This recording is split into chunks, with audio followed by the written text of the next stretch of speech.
never told my son about my $40,000 monthly salary, even though he always saw me living a simple life. One day, he invited me to dinner with his wife's parents, who were visiting from abroad. I decided to see how they would treat a poor person by pretending to be a broke and naive mother. But the moment I stepped through the door of that restaurant, everything changed. What happened that night devastated my daughter-in-law and her family in a way they never imagined. And trust me, they deserved it. Let me explain how I got there. Let me tell you who I really am, because my son, Marcus, at 35 years old, never knew the truth about his mother. To him, I was always just the woman who left early for the office, who came back tired in the evenings, who cooked with whatever was in the fridge. Just another employee, maybe a secretary, someone ordinary, nothing special. And I never corrected him.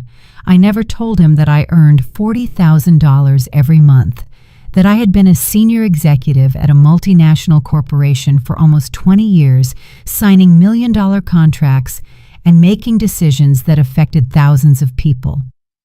Why tell him? Money was never something I needed to hang on the wall like a trophy. I grew up in an era where dignity was carried within, where silence was worth more than hollow words. So I guarded my truth. I lived in the same modest apartment for years. I used the same leather handbag until it was worn out. I bought clothes at discount chains, cooked at home, saved everything, invested everything, and became rich in silence. Because true power doesn't shout. True power observes. And I was observing closely when Marcus called me that Tuesday afternoon. His voice sounded different, nervous, like when he was a kid and had done something wrong. "Mom, I need to ask you a favor. Simone's parents are visiting from overseas. It's their first time here. They want to meet you. We're having dinner on Saturday at a restaurant. Please, come." Something in his tone made me uncomfortable. It wasn't the voice of a son inviting his mother. It was the voice of someone asking not to be embarrassed, to fit in, to make a good impression. "Do they know anything about me?" I asked calmly. There was a silence. Then Marcus stammered, "I told them you work in an office, that you live alone, that you're simple, that you don't have much." There it was, the word simple, as if my entire life could be contained in that miserable adjective, as if I were a problem he needed to apologize for. I took a deep, deep breath. "Okay, Marcus, I'll be there." I hung up and looked around my living room. Old but comfortable furniture, walls without expensive artwork, a small TV, nothing that would impress anyone. And at that moment, I decided. If my son thought I was a poor woman, if his wife's parents were coming ready to judge, then I would give them exactly what they expected to see. I would pretend to be broke, naive, and desperate. A mother barely surviving. I wanted to feel firsthand how they treated someone who had nothing. I wanted to see their true faces because I suspected something. I suspected Simone and her family were the type of people who measured others by their bank accounts, and my instinct never fails. Saturday arrived. I dressed in the worst outfit I owned. A light gray, shapeless, wrinkled dress, the kind they sell at a thrift store. Old, worn-out shoes, no jewelry, not even a watch. I grabbed a faded canvas tote bag, pulled my hair back into a messy ponytail, and looked in the mirror. I looked like a woman broken by life, forgettable, perfect. I got into a taxi and gave the address, a high-end restaurant in the most exclusive part of the city, the kind where the menu doesn't list prices, where each table setting costs more than the average person's monthly salary. As we drove, I felt something strange, a mix of anticipation and sadness. Anticipation because I knew something big was coming. Sadness because a part of me still hoped I was wrong. I hoped they would treat me well, that they would be kind, that they would look past the old clothes. But the other part, The one that had worked 40 years among corporate sharks. That part knew exactly what was waiting for me. The taxi stopped in front of the restaurant. Warm lights, a doorman in white gloves, elegant people entering. I paid, stepped out, took a deep breath, crossed the threshold, and there they were. Marcus was standing next to a long table near the windows. He wore a dark suit, a white shirt, and shiny shoes. He looked anxious. Beside him was Simone, my daughter-in-law. She wore a tailored cream dress with gold accents, high heels, her perfectly straight hair falling over her shoulders. She looked impeccable, as always, but she wasn't looking at me. She was looking towards the entrance with a tense, almost embarrassed expression. And then I saw them, Simone's parents, already seated at the table, waiting like royalty on their thrones.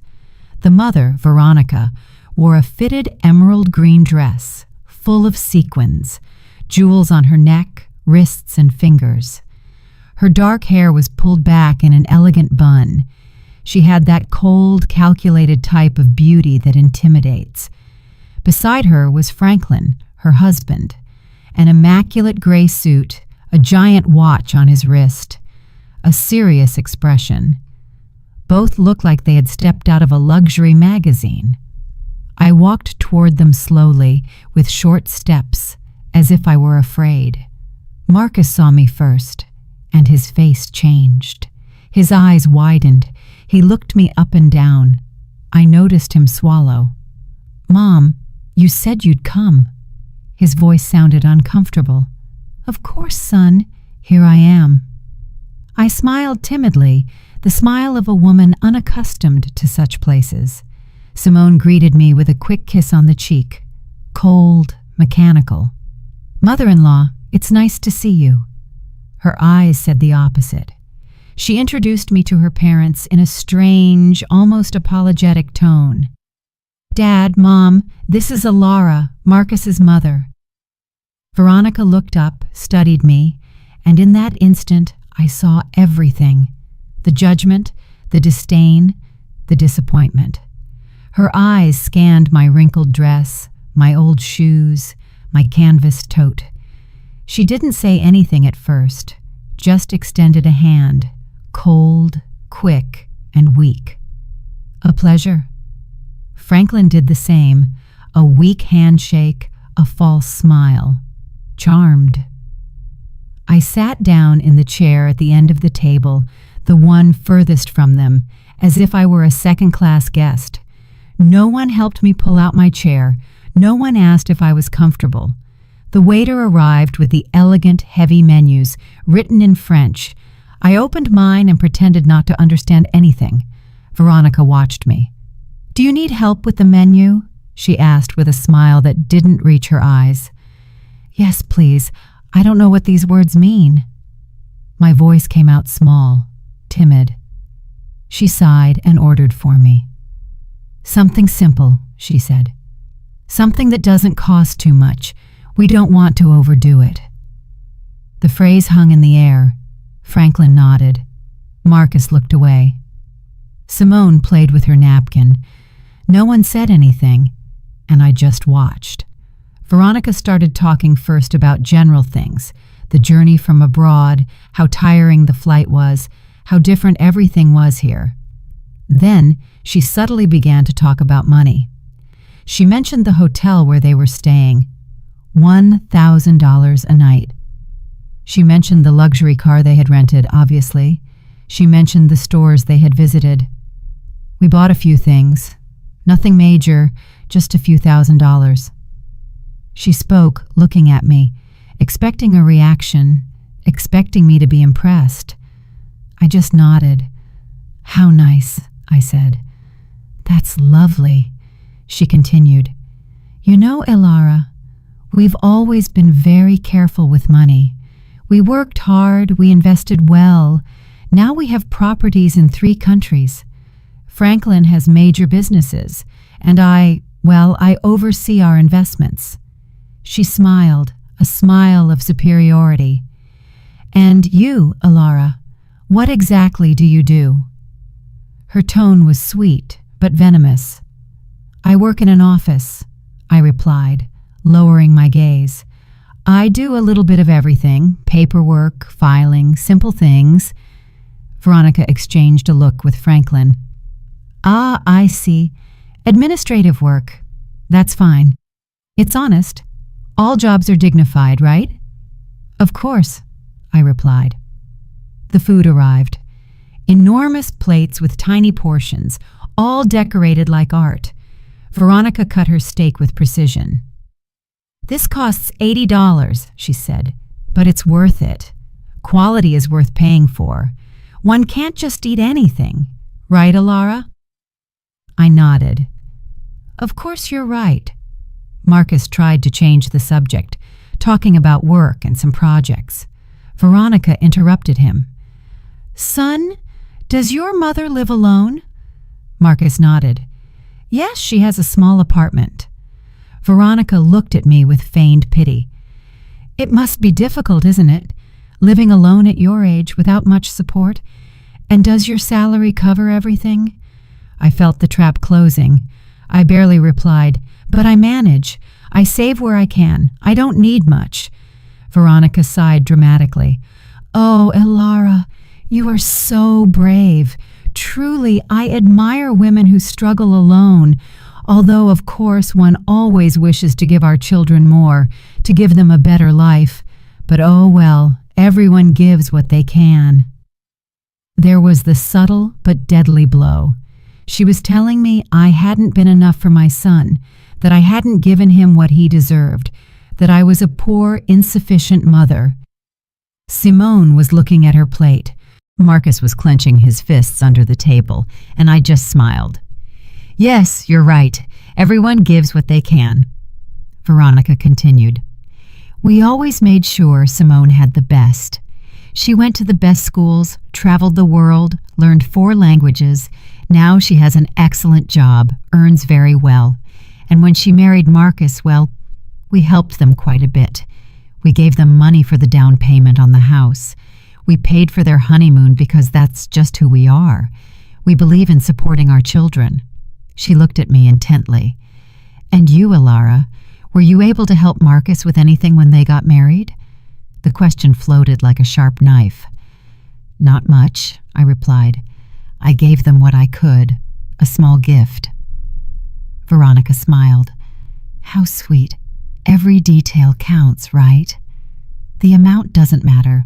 The intention is what's important." And right then, I felt the rage begin to stir within me. The rage wasn't explosive.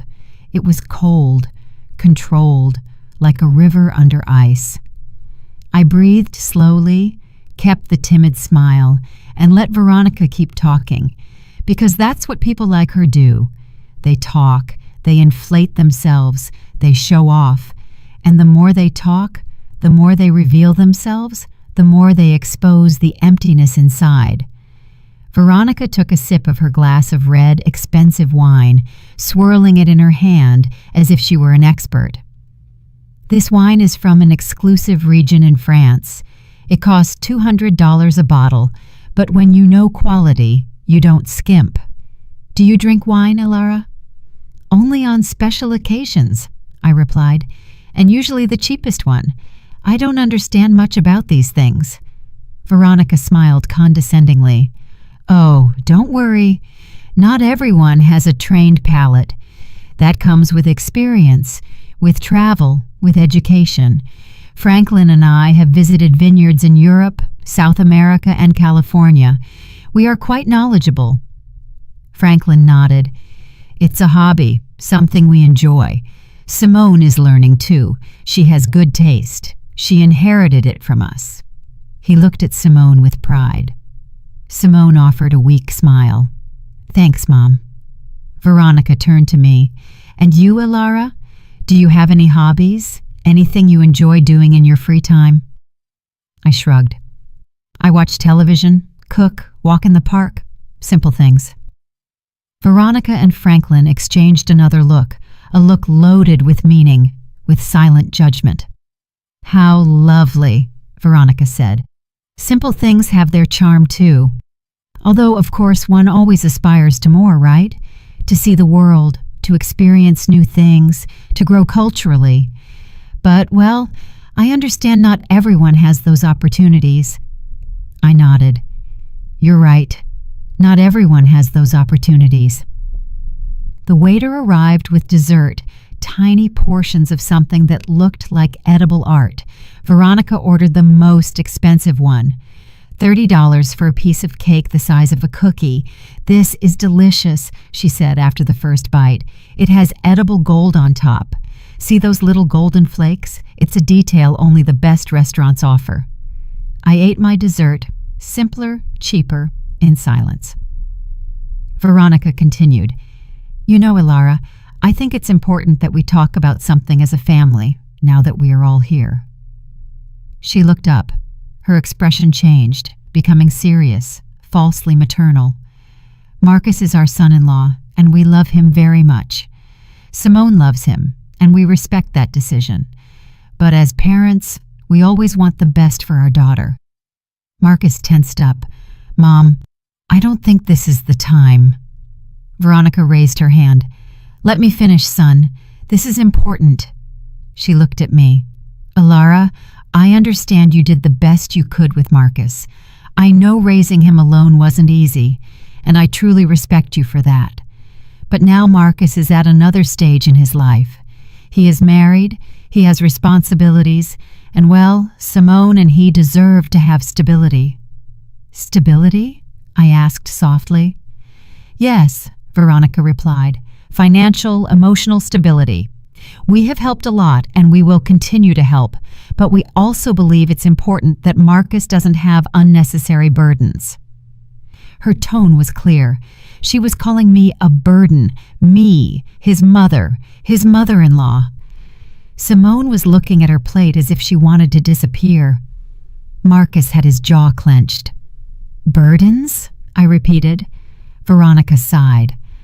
I don't want to sound harsh, Ilara, but at your age, living alone with a limited salary, it's natural for Marcus to worry about you, to feel that he must take care of you, and that's fine.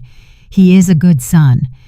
But we don't want that worry to affect his marriage. Do you understand me? Perfectly, I replied. Veronica smiled. I'm glad you understand. That's why we wanted to talk to you. Franklin and I have thought about something. She paused dramatically. We could help you financially, give you a small monthly allowance, something that allows you to live more comfortably without Marcus having to worry so much. Obviously, it would be modest. We can't work miracles, but it would be a support. I remained silent, watching her, waiting. She continued, and in exchange, we would only ask you to respect Marcus and Simone's space, not to seek them out so much, not to pressure them, to give them the freedom to build their life together without interference. How does that sound? There was the offer, the bribe disguised as charity. They wanted to buy me off.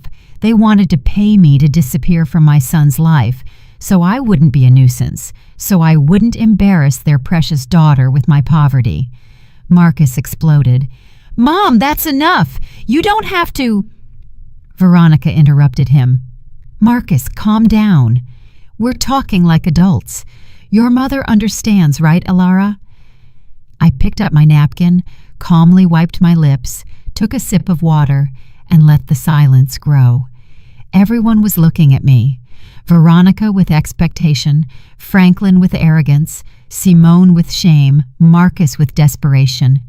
And then I spoke. My voice came out differently. It was no longer timid. It was no longer small. It was firm, clear, and cold. That's an interesting offer, Veronica. Truly, very generous of you. Veronica smiled victoriously. I'm glad you see it that way. I nodded. But I have a few questions, just to understand clearly. Veronica blinked. Of course, ask whatever you like. I leaned forward slightly. How much exactly would you consider a modest monthly allowance? Veronica hesitated. Well, We were thinking about $500, maybe $700, depending. I nodded. I see. $700 a month for me to disappear from my son's life. Veronica frowned. I wouldn't put it like that, but yes. I responded. That is exactly how you put it. She adjusted in her chair. Elara, I don't want you to misunderstand. We just want to help. Of course, I said. Help. How did you help with the house down payment? How much was that? Veronica nodded proudly. $40,000. Actually, $40,000. Ah, $40,000. How generous. And the honeymoon? $15,000, Veronica said. It was a 3-week trip through Europe. Incredible. Unbelievable, I replied. So you've invested about $55,000 in Marcus and Simone. Veronica smiled. Well, when you love your children, you don't hold back. I nodded slowly. You're right. When you love your children, you don't hold back. But tell me something, Veronica. All that investment, all that money, did it buy you anything? Veronica blinked, confused. Like, did it buy you respect? I continued. Did it buy you real love? Or did it just buy obedience? The atmosphere changed. Veronica stopped smiling. Excuse me? My tone became sharper. You've spent the entire night talking about money, about how much things cost, how much you spent, how much you have. But you haven't asked even once how I am, if I'm happy, if something hurts me, if I need company. You have only calculated my worth, and apparently I'm worth $700 a month. Veronica paled. I didn't.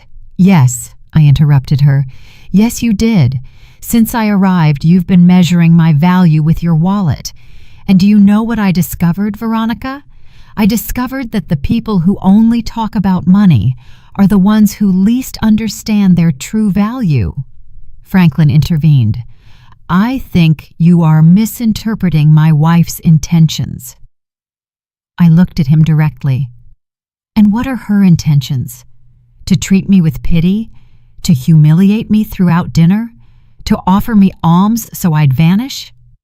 Franklin opened his mouth but said nothing. Marcus was pale. Mom, please. I looked at him. No, Marcus, please don't. I'm done being quiet. I placed the napkin on the table. I leaned back in my chair. There was no more timidity in my posture, no more shrinking. I looked Veronica directly in the eyes. She held my gaze for a second, then quickly looked away, uncomfortable. Something had changed, and she felt it. Everyone felt it. Veronica, you said something very interesting a moment ago. You said you admire women who struggle alone, who are brave. Veronica nodded slowly. Yes, I did. Then let me ask you something. Have you ever struggled alone? Have you ever worked without your husband backing you? Have you ever built something with your own 2 hands without your family's money? Veronica stammered. I have my own achievements. Like what? I asked with genuine curiosity. Tell me. Veronica adjusted her hair. I manage our investments. I oversee properties. I make important decisions in our businesses. I nodded. Businesses your husband built, properties you bought together, investments made with the money he generated, or am I wrong? Franklin intervened, annoyed. That's not fair. My wife works just as hard as I do. Of course, I replied calmly. I don't doubt she works. But there is a difference between managing money that already exists and creating it from scratch, between overseeing an empire you inherited and building it brick by brick, don't you think? Veronica pressed her lips together. I don't know where you are going with this, Elara. Let me explain, I replied. 40 years ago, I was 23 years old. I was a secretary in a small company. I earned minimum wage. I lived in a rented room. I ate the cheapest food I could find, and I was alone, completely alone. Marcus stared at me. I had never told him this in such detail. I continued, "One day, I got pregnant. The father disappeared. My family turned their backs on me. I had to decide whether to keep going or give up. I chose to keep going. I worked until the last day of my pregnancy. I went back to work 2 weeks after Marcus was born. A neighbor took care of him during the day. I worked 12 hours a day." I paused and drank some water. No one spoke. I didn't stay a secretary. I studied at night. I took courses. I learned English at the public library. I learned accounting, finance, administration. I became an expert in things no one taught me, all on my own, all while raising a child alone, all while paying rent, food, medicine, and clothes. Veronica was staring at her plate. Her arrogance was starting to crumble. "And you know what happened, Veronica? I climbed up little by little, from secretary to assistant, from assistant to coordinator, from coordinator to manager, from manager to director. It took me 20 years of non-stop work, of sacrifices you can't even imagine. But I did it. And do you know how much I earn now?" I asked. Veronica shook her head. $40,000 a month. The silence was absolute, as if someone had hit a pause button on the universe. Marcus dropped his fork. Simone's eyes went wide. Franklin frowned in disbelief, and Veronica froze, her mouth slightly open. $40,000, I repeated, every month for almost 20 years. That's almost $10 million in gross income over my career. Not counting investments, not counting bonuses, not counting company stock. Veronica blinked several times. "No, I don't understand. You earn $40,000 a month?" "That's right," I replied calmly. "I am the regional director of operations for a multinational corporation. I oversee 5 countries. I manage budgets of hundreds of millions of dollars. I make decisions that affect more than 10,000 employees. I sign contracts that you couldn't read without lawyers, and I do it every day." Marcus was pale. "Mom, why did you never tell me?" I looked at him tenderly. "Because you didn't need to know, son. Because I wanted you to grow up valuing effort, not money. Because I wanted you to become a person, not an heir. Because money corrupts, and I wasn't going to let it corrupt you." "But then," Simone whispered, "why do you live in that small apartment? Why do you wear simple clothes? Why don't you drive a luxury car?" I smiled. "Because I don't need to impress anyone. Because true wealth isn't shown off. Because I learned that the more you have, the less you need to prove it." I looked at Veronica. "That's why I came dressed like this tonight. That's why I pretended to be poor. That's why I acted like a broke and naive woman. I wanted to see how you would treat me if you thought I had nothing. I wanted to see your true colors. And boy, did I see them, Veronica. I saw them perfectly." Veronica was red with shame, rage, and humiliation. "This is ridiculous. If you earned so much money, we would know. Marcus would know. Why would he believe you are poor?" "Because I let him," I replied. "Because I never talked about my job. Because I live simply. Because the money I earn, I invest, I save, I multiply. I don't spend it on flashy jewelry or showing off in expensive restaurants." Franklin cleared his throat. "Even so, this doesn't change the fact that you were rude, that you misinterpreted our intentions." "Really?" I looked at him fixedly. "I misinterpreted when you said I was a burden to Marcus? I misinterpreted when you offered to pay me $700 to disappear from his life? I misinterpreted every condescending comment about my clothes, my job, my life?" Franklin didn't answer. Neither did Veronica. I stood up. Everyone looked at me. "Let me tell you something that clearly no one has ever told you. Money does not buy class. It does not buy real education. It does not buy empathy. You have money, perhaps a lot, but you don't have an ounce of what truly matters." Veronica stood up, furious. "And you do? You, who lied, who deceived us, who made us look like fools?" "I didn't make you look like fools," I replied coldly. "You took care of that all on your own. I just gave you the opportunity to show who you are, and you did it magnificently." Simone had tears in her eyes. "Mother-in-law, I didn't know." "I know," I interrupted her. "You didn't know, but your parents knew exactly what they were doing. They knew they were humiliating me, and they enjoyed it until they discovered that the poor woman they scorned has more money than they do. And now they don't know what to do with that information."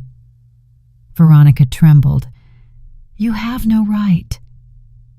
"I have every right," I replied, "because I am your son-in-law's mother, because I deserve respect, not because of my money, not because of my job, but because I am a human being, something you forgot throughout this entire dinner." Marcus stood up. "Mom, please, let's go." I looked at him. "Not yet, son. I'm not finished yet." I looked at Veronica one last time. "You offered to help me with $700 a month. Let me make you a counteroffer. I will give you $1 million right now if you can prove to me that you ever treated someone kindly who didn't have money." Veronica opened her mouth, closed it, and said nothing. "Exactly," I replied. "You can't, because to you, people are only worth what they have in the bank, and that is the difference between you and me. I built wealth, you just spend it. I earned respect, you buy it. I have dignity, you have bank accounts." I picked up my old canvas tote. I pulled out a black platinum credit card. I dropped it on the table in front of Veronica. "This is my corporate card, unlimited limit. Pay for the entire dinner with a generous tip. Consider it a gift from a broke and naive mother." Veronica looked at the card as if it were a poisonous snake, black, shiny, with my name engraved in silver letters, Elara Sterling, Regional Director. Her hand trembled slightly when she picked it up. She turned it over, observed it, then looked at me. Her eyes no longer held that superior shine. Now there was something different, something I never thought I'd see in her. Fear. "I don't need your money," she said, her voice broken. "I know," I replied, "but I didn't need your pity either. And yet, you offered it to me throughout the entire dinner, so take it as a gesture of courtesy or good manners, something you clearly didn't learn despite all your travels through Europe." Franklin gently hit the table. "Enough. This is out of control. You are disrespecting us." "Respect?" I repeated. "How interesting that you use that word now. Where was your respect when your wife asked if my salary was enough to live on? Where was it when she suggested I was a burden to my son? Where was it when she offered to buy me off so I'd disappear?" Franklin clenched his jaw. "Veronica just wanted to help." I corrected her. Veronica wanted to control. She wanted to ensure that the poor mother wouldn't ruin her daughter's perfect image. She wanted to eliminate the weak link in the chain. The problem is, she chose the wrong link. I looked at Simone. Her head was bowed, her hands in her lap, trembling. "Simone," I said softly. She looked up. Tears were streaming down her cheeks. "I'm sorry," she whispered. "I'm so sorry. I didn't know that my parents—" "Don't finish that sentence," I interrupted her. "Because you did know. Maybe you didn't know about my money, but you knew how your parents are. You know how they treat people they consider inferior, and you did nothing to stop them." Simone sobbed. "I wanted to say something, but they are my parents." "I know," I replied, "and Marcus is my son, and yet I let him make his own decisions. I let him choose his life, his wife, his path, because that is how you love, with freedom, not with control, not with money, not with manipulation. Marcus came closer to me. Mom, forgive me. Please forgive me for never asking, for assuming, for thinking you were... His voice cracked. I hugged him. You don't have to apologize, son. I did what I did for a reason. I wanted you to be independent, to value the right things, not to depend on me financially, to build your own life. But you made me feel like I had to protect you, Marcus said, that I had to worry about you, that you were fragile. I know, I replied.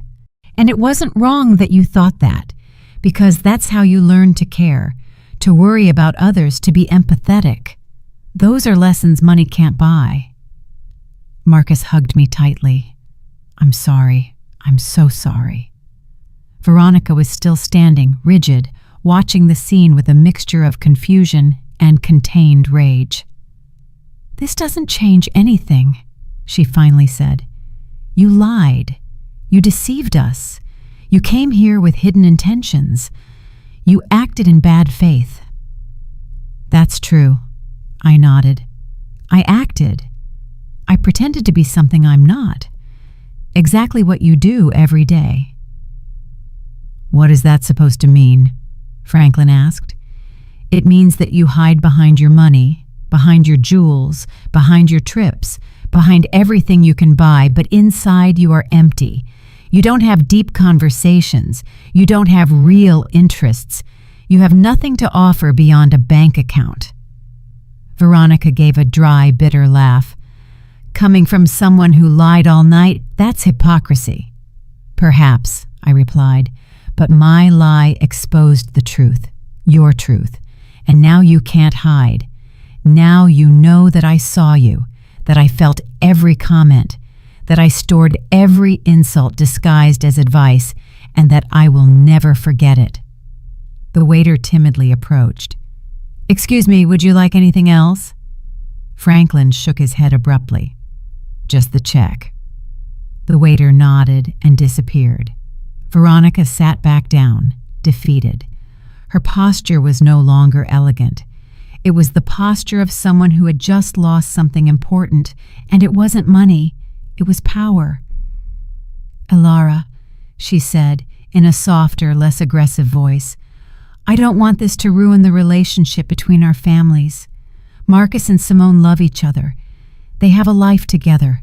We can't let this... I interrupted her. Let this what? Let this ruin your plans. Let this expose what you really think. It's too late for that, Veronica. The damage is done. But we can fix it, she insisted. We can start over. No, I cut her off firmly. We can't, because now I know who you are, and you know who I am. And that truth cannot be erased with empty apologies or fake smiles. You treated me like trash, and you did it with pleasure because you thought you could. Franklin cleared his throat. You were the one who came here lying. You provoked this situation. You're right, I nodded. I provoked this because I needed to know. I needed to confirm what I already suspected, that you are not good people, that your money doesn't make you better, that you are exactly the kind of people who despise others for not having the same things. Veronica wiped away a tear. We are not bad people. Maybe not, I replied, but you are definitely not good, and there is a huge difference between those two things. The waiter returned with the check and left it in the center of the table. No one touched it. Veronica looked at my black card still in her hands, then looked at me. I'm not going to use your card, she said. We will pay our own bill, as we always do. Perfect, I replied. Then keep that card as a souvenir, as a reminder that not everything is as it seems, that the woman you scorned all night has more than you will ever have. And I'm not just talking about money. Veronica put the card down on the table. I don't want it. I don't want your moral lecture either.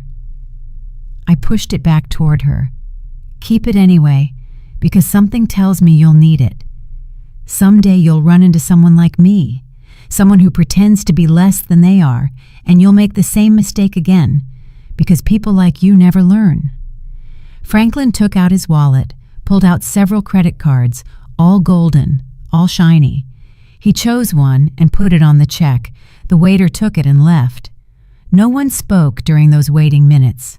The silence was thick, uncomfortable, and heavy.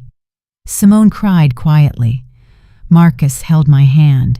Veronica stared at the wall. Franklin checked his phone to avoid eye contact. The waiter returned. "Sir, your card was declined." Franklin looked up abruptly. "How was it declined?" The waiter repeated, "Declined. Do you have another form of payment?" Franklin turned red. "That's impossible. That card has an extremely high limit. It must be a system error." The waiter shrugged. "I can try again if you like." Franklin handed him another card. The waiter left. Veronica nervously looked at her husband. "What happened?" "I don't know," Franklin replied, irritated. "It must be a bank error. Maybe they froze the account for security. It happens sometimes when you travel." I nodded with feigned understanding. "Of course those things happen. How inconvenient." The waiter returned again. "I'm sorry, sir. This one was also declined." Franklin stood up. "This is ridiculous. I'm calling the bank right now." He stormed out of the restaurant. Veronica remained seated, ashamed, humiliated. "This has never happened to us," she murmured. "Never." "What terrible timing," I commented without emotion. Marcus looked at the check. "Mom, I can—" "No," I interrupted him. "You are not paying for anything." I took out my wallet, a simple old leather wallet. I pulled out another card. This one was not black. It was transparent, made of heavy metal. A card that less than 1% of people in the world possess. I put it on the table in front of Veronica. She looked at it. Her eyes widened. She recognized what it was. "That's a Centurion card." "That's right," I replied. "American Express, exclusive invitation, minimum annual spending requirement of $250,000, $5,000 annual fee just for having it, and benefits you can never imagine." Veronica said nothing. The waiter took the card carefully, as if it were something sacred. He returned in less than 2 minutes. "Thank you, Ms. Sterling. Everything is settled. Would you like the receipt?" "It's not necessary," I replied.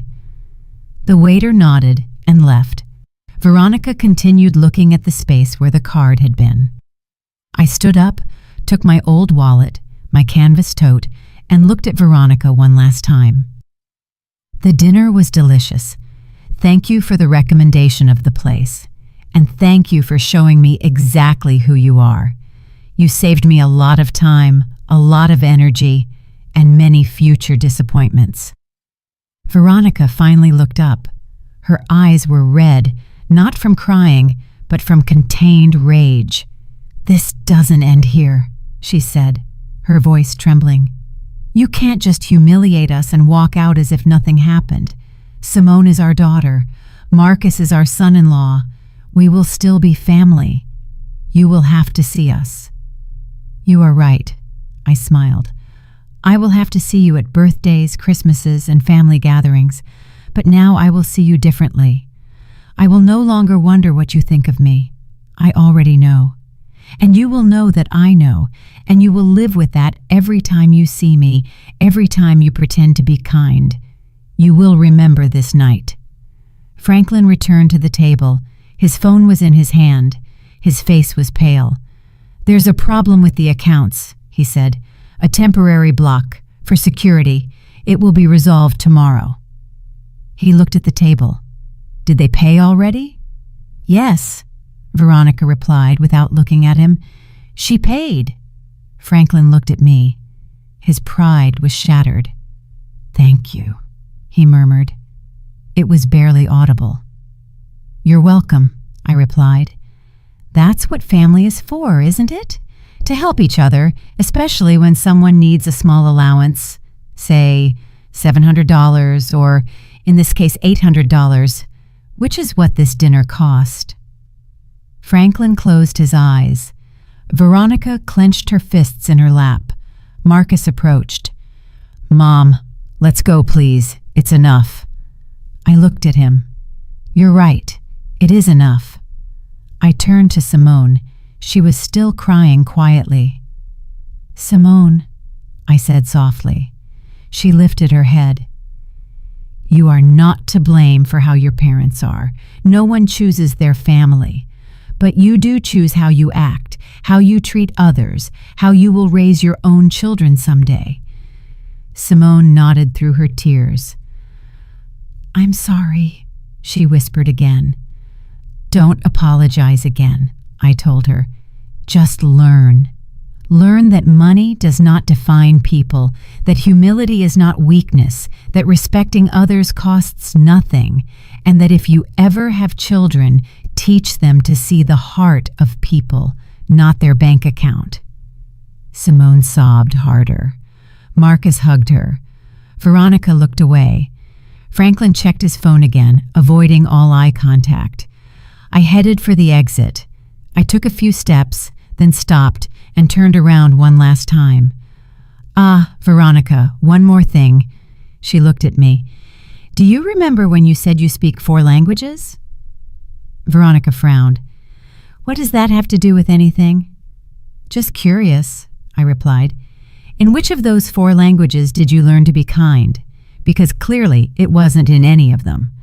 Veronica opened her mouth, but no words came out. "Exactly," I said. "You can speak 100 different languages and still not say anything worth listening to." I walked out of the restaurant. Marcus walked beside me. The fresh night air hit my face. I breathed deeply. I felt as if a huge weight had been lifted off me. Not a physical weight, but an emotional one. The weight of pretending, of tolerating, of keeping silent. Marcus took my arm. "Mom, are you okay?" "Perfectly fine," I replied. "Better than ever." "And you, Marcus?" Marcus sighed. "I don't know. I'm processing everything." "I can't believe you never told me about your job, about your money, about everything you accomplished." I stopped and looked him in the eyes. "Does it bother you?" He quickly shook his head. "No, of course not. I'm proud, incredibly proud. But I also feel foolish, blind." "You are not foolish," I told him. "You simply saw what I wanted you to see. And I did it on purpose because I needed you to grow up without depending on me, without feeling you had an economic safety net waiting for you. I needed you to fight, to work, to value everything you achieved on your own." Marcus nodded. "I understand. But now I also understand why you never complained, why you never asked for help, why you always seemed so calm, because you needed nothing." I smiled. "I needed many things, son. Only none of them could be bought with money. I needed to see you grow up, see you become a good man, see you make the right decisions." "And I achieved that, even marrying Simone?" he asked in a weak voice. "Even marrying Simone," I replied. "She is not her parents. She can learn. She can change. But that depends on her and on you, on how you build your relationship, on what values you choose to follow." Marcus remained silent, processing, thinking. A taxi stopped in front of us. I had called for a rideshare as we left. I opened the door. Marcus stopped me. "Mom, can I ask you something?" "Of course." "Why did you do it? Why did you come pretending to be poor? Why didn't you just tell them the truth from the beginning?" I closed the taxi door. I turned to him. "Because I needed to know, son. I needed to confirm if my suspicions were correct, if Simone's family was really as I imagined. And unfortunately, I was right." Marcus lowered his gaze. "I'm sorry." "You don't have to apologize for them," I told him. But you do have to decide what kind of husband you want to be, what kind of father you want to be someday." "What do you mean?" he asked. "I mean that you have just seen two very different ways of handling money and power, your in-laws' way and mine. They use it to control, to humiliate, to feel superior. I use it to have freedom, to help without showing off, to live peacefully. You decide which path to follow." Marcus slowly nodded. "I understand." I opened the taxi door again and got in. I rolled down the window. Marcus came closer. "Mom, one last question. Tell me, are you ever going to forgive Veronica and Franklin?"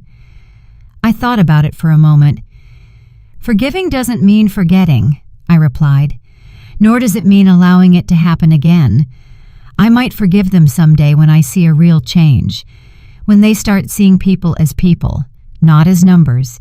But until then, I will simply be polite, distant, and extremely cautious." "And me?" Marcus asked.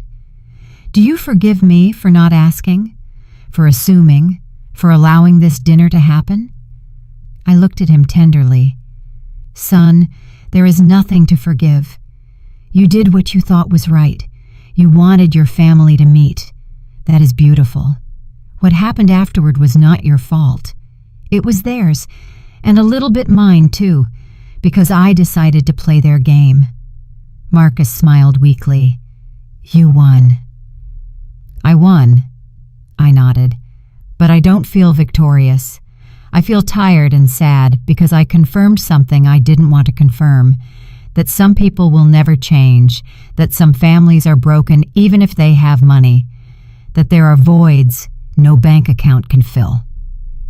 The taxi driver cleared his throat. "Ma'am, should we go?" "Yes," I replied. "Give me 1 second." I looked at Marcus one last time. "Go to Simone. Talk to her, listen to her, support her. But also be honest. Tell her how you felt tonight. Tell her what you expect from her family and from her. Because if you don't establish boundaries now, this will happen again and again." "I will," Marcus promised. "I love you, Mom, and I mean it more now than ever, because now I know who you really are, and you are incredible." I smiled. "I love you too, son. I always have. I always will, no matter how much money I have or don't have, because love has no price, and that is a lesson Veronica and Franklin will never learn." Marcus stepped away from the taxi. I gave a signal to the driver. "Can we go?" The taxi started. I looked out the window. I saw Marcus walking back toward the restaurant, his shoulders slumped, thoughtful. He was probably going back to find Simone, to face his in-laws, to have difficult conversations. And I felt proud, because that meant he was maturing, he was learning, he was choosing to be better than the example he had just witnessed. The taxi sped through the city's illuminated streets. I closed my eyes and thought about everything that had happened, every word, every look, every moment of tension, and I wondered if I had done the right thing, if I had been too harsh, too cruel, too vengeful. But then I remembered every disguised insult, every condescending comment, every look of disdain, and I knew that no, I hadn't been too anything. I had simply been honest. Finally, the taxi was crossing the empty streets of the night. The lights of the buildings flashed quickly past the window. I opened my old canvas tote and took out my phone. A simple phone, nothing ostentatious, nothing attention-grabbing. I had 3 unread messages. One from my assistant asking about a Monday meeting, another from a colleague congratulating me on a closed contract, and one from an unknown number. I opened the unknown message. It was from Simone. "Mother-in-law, please forgive me. I didn't know my parents would be like that. I am ashamed. I need to talk to you, please." I looked at the message for a long time. I thought about responding. Then I decided not to. No, she still needed time. She needed it too. Words rushed out of guilt rarely mean anything real. True changes take time, reflection, and consistent action. I put the phone aside. The taxi driver looked at me through the rearview mirror.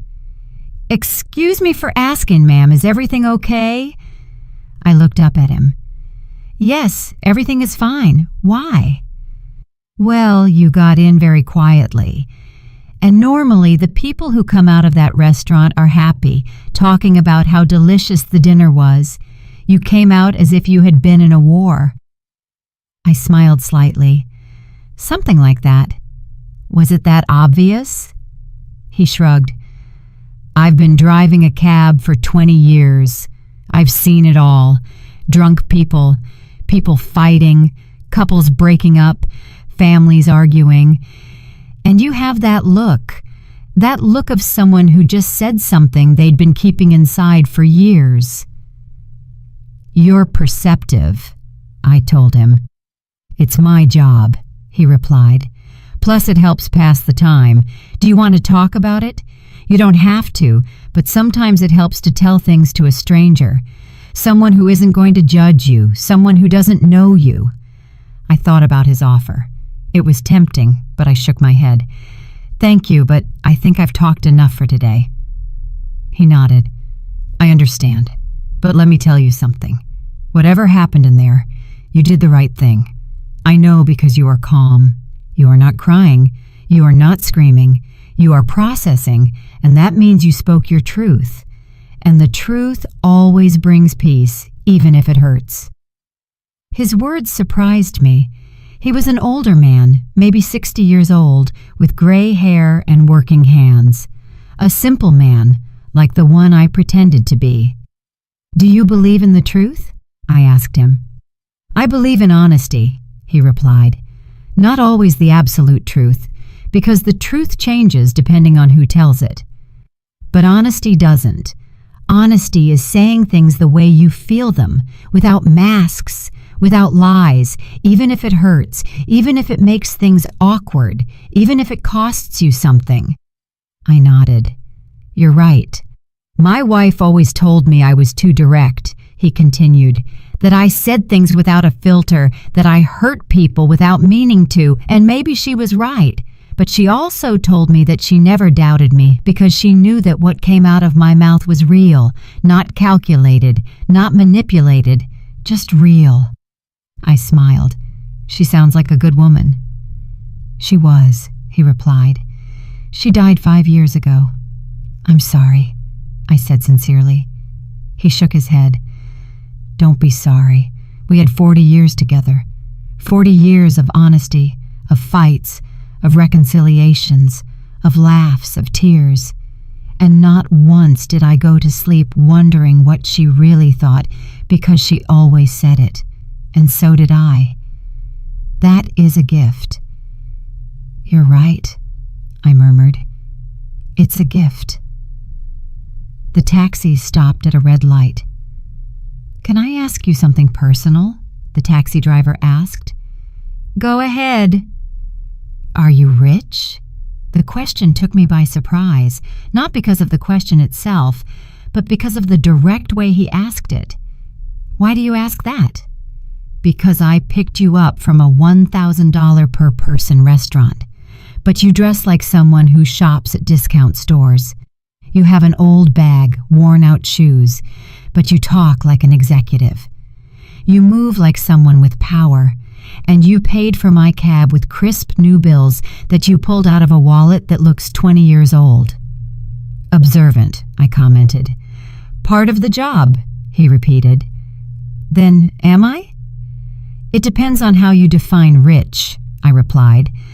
"If you are talking about money, yes, I have enough, more than enough. If you are talking about happiness, I also have peace, health, a son I love, work I am passionate about. That makes me rich in many ways." He nodded, satisfied. I knew there was something. Truly rich people don't need to prove it. The light changed to green. The taxi moved forward. "And what happened in that restaurant?" he asked. "If it's not too indiscreet." "I pretended to be poor," I replied, "to see how they would treat me."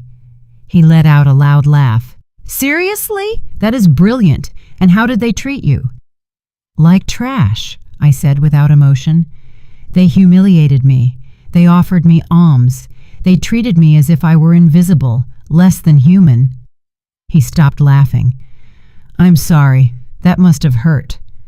A little, I admitted. But it also confirmed something for me. That I was right about those people.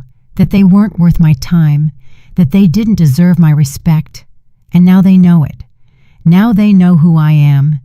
And they will have to live with that shame. The taxi driver whistled softly. That must have been epic. It was, I smiled. It definitely was. We arrived at my building. An older, middle-class building. Nothing luxurious, nothing impressive, but comfortable, safe, home. The taxi driver parked and looked at the building. You live here? I live here, I confirmed. He shook his head, astonished. You truly are special.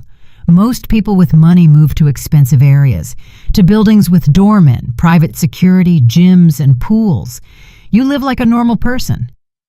I am a normal person, I replied. I just have more money than most. But that doesn't make me different. It doesn't make me better. Money is just a tool, not an identity. He smiled. I wish more people thought that way. The world would be better. I took out my wallet. How much is it? $30, he replied. I gave him a $100 bill. Keep the change, ma'am. This is too much. It's not, I said. You listened to me. You gave me perspective. You reminded me that there are still good people. That is worth more than $70. He took the bill carefully. Thank you. Truly. Thank you. Thank you, I replied. And take care of that honesty. It's rare. It's valuable. Don't lose it. I won't, he promised. I got out of the taxi, closed the door. He rolled down the window. Ma'am, one last thing. Tell me, whatever happened tonight, don't regret it. Don't feel sorry, because people like you, the people who speak the truth, even if it hurts, are the ones who change the world. Little by little, one conversation at a time. I smiled. Thank you. I will remember that. The taxi drove away. I stood in front of my building, looking up at my 5th floor window. The light was off, dark, silent, waiting for me. I entered the building and walked up the stairs. I never used the elevator. I preferred to walk, to stay active. I reached my door. I took out my keys, the same keys I had had for 15 years. I opened the door. The apartment was cold, empty. I turned on the light. Everything was in its place. The simple living room, the small kitchen, the dining room with mismatched chairs, the walls without expensive artwork. And I felt at peace because this place was mine, truly mine, not bought to impress, not decorated to show off, simply a space where I could be myself, without masks, without pretensions. I took off my old shoes, took off the wrinkled gray dress, and put on comfortable clothes, and old, soft, familiar pajamas. I made myself some tea, sat on the sofa, and turned on the television. News. Nothing interesting. I turned it off. I sat in silence, thinking, processing, feeling. And for the first time in many years, I felt completely free. Free from pretending, free from being silent, free from tolerating, free from being less than I was. Because that night, I didn't just expose Veronica and Franklin, I also liberated myself from expectations, from judgment, from the need to hide who I was. And that was invaluable. More than any amount in my bank account. My phone vibrated. Another message, this time from Marcus. Mom, did you get home safely? I smiled. I quickly replied, Yes, son. I arrived perfectly fine. I'm home resting. His reply was immediate. I love you. Thank you for everything, for being who you are, for teaching me, for never giving up." I closed my eyes. I felt a tear roll down my cheek, not from sadness, from relief, from love, from gratitude. I replied, "I love you too, always." I put the phone aside.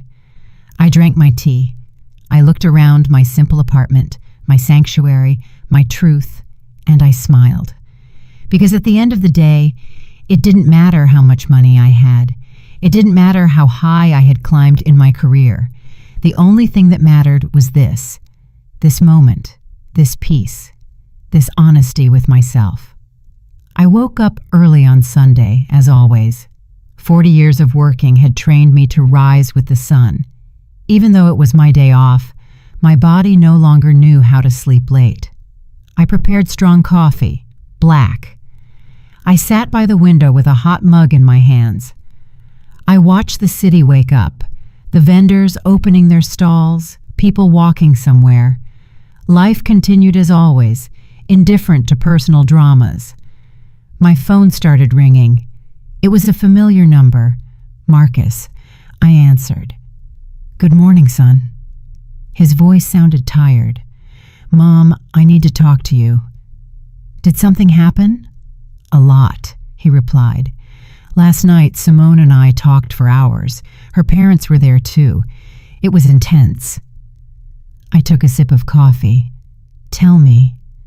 Marcus sighed deeply. "After you left, I went back to the restaurant. Veronica and Franklin were still there, waiting for their cards to work. It was humiliating for them. Simone was devastated, crying, and I was furious, more furious than I have been in years." I waited in silence. He continued, "I told them everything I felt during that dinner.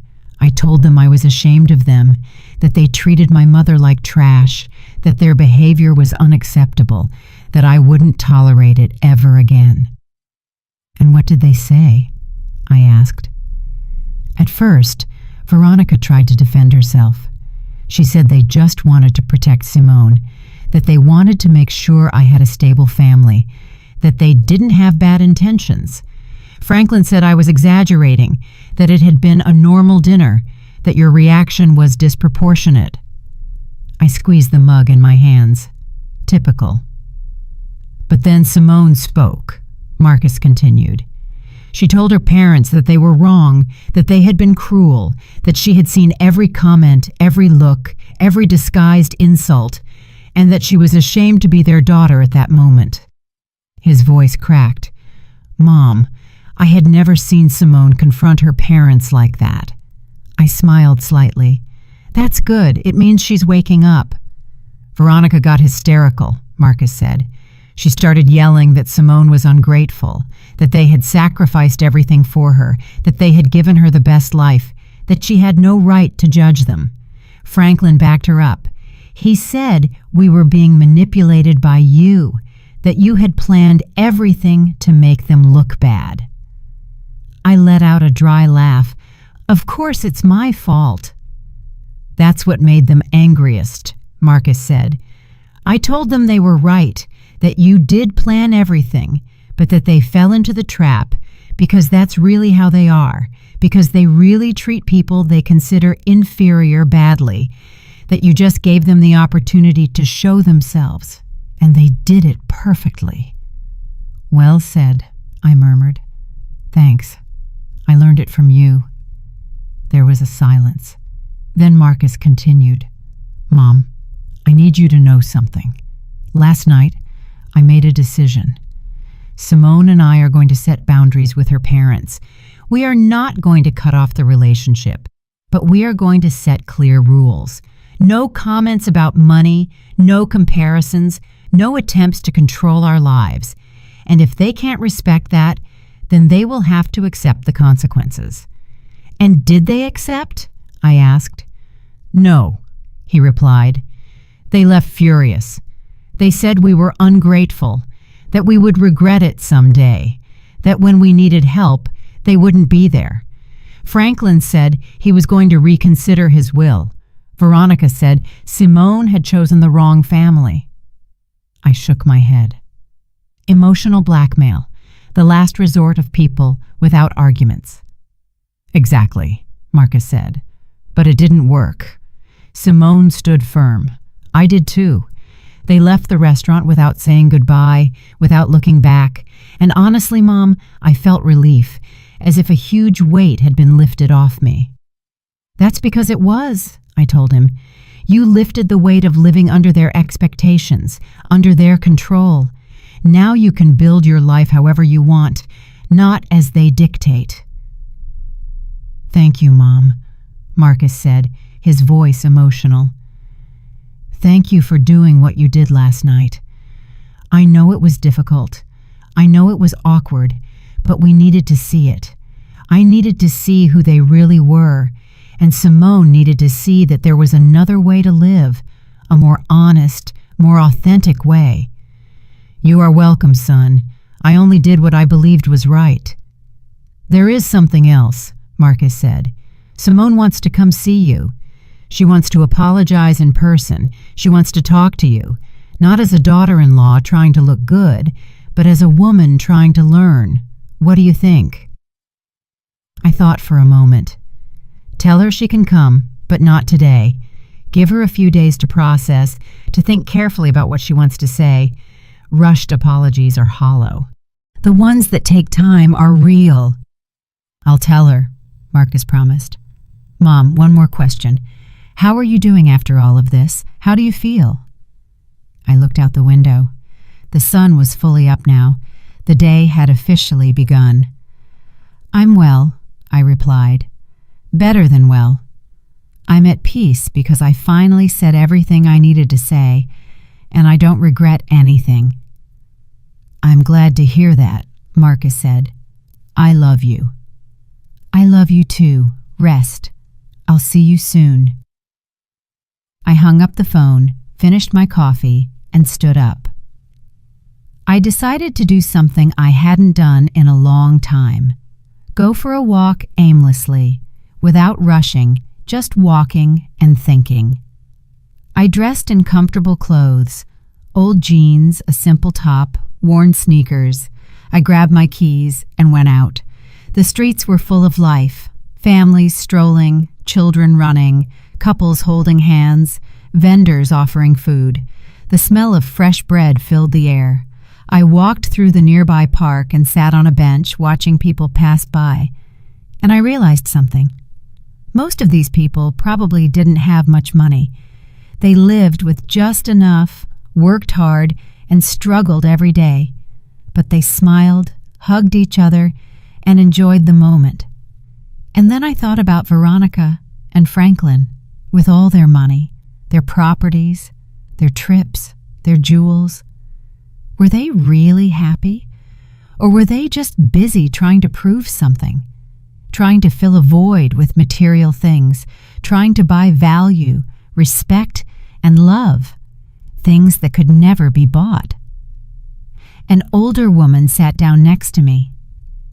"Good morning," she said with a smile. "Good morning," I replied. "Beautiful day, isn't it?" she commented. "Very beautiful," I nodded. She took bread from her bag and started feeding the pigeons. "I come here every Sunday," she said. "It's my moment of peace before the week gets crazy again." "I understand that," I said. "I needed a moment of peace, too." "Difficult week?" she asked. "Something like that," I replied. "More like a difficult night." She nodded wisely. "Sometimes a single night can change everything." "You're right," I murmured. "Can I give you some unsolicited advice?" "Go ahead," I smiled. She pointed to the pigeons. "Look at those birds. Some are big, some are small, some have pretty feathers, others have scruffy feathers, but they all eat from the same bread. They all share the same space. None of them thinks they are better than the others." "That's a nice metaphor," I said. "It's not a metaphor," she replied. "It's the truth. Humans are the only animals that invent false hierarchies. that measure value with external things. Pigeons don't do that. They just live. They just are. We should learn from them. I smiled broadly. You are completely right. I should give classes to some people I know. She laughed. Oh, child, at my age, I don't give classes. I just observe and share what I see. But most people don't listen. They are too busy running, buying, competing, forgetting that in the end, we all end up in the same place. With or without money, with or without jewels, with or without properties. We all end up turning into dust. How philosophical, I commented. How realistic, she corrected. I have lived 82 years. I have seen it all, and I can tell you something. The most miserable people I met were the ones who had the most, because it was never enough. They always wanted more. They always competed. They always compared. And they died without having truly lived, without having truly loved, without having truly been. Her words resonated deep within me, as if she had touched upon something I already knew but hadn't articulated. Thank you, I told her, for sharing that. She patted my hand. You're welcome, child. And remember, it doesn't matter how much you have or don't have. What matters is how you treat others, because that is what remains. That is what transcends.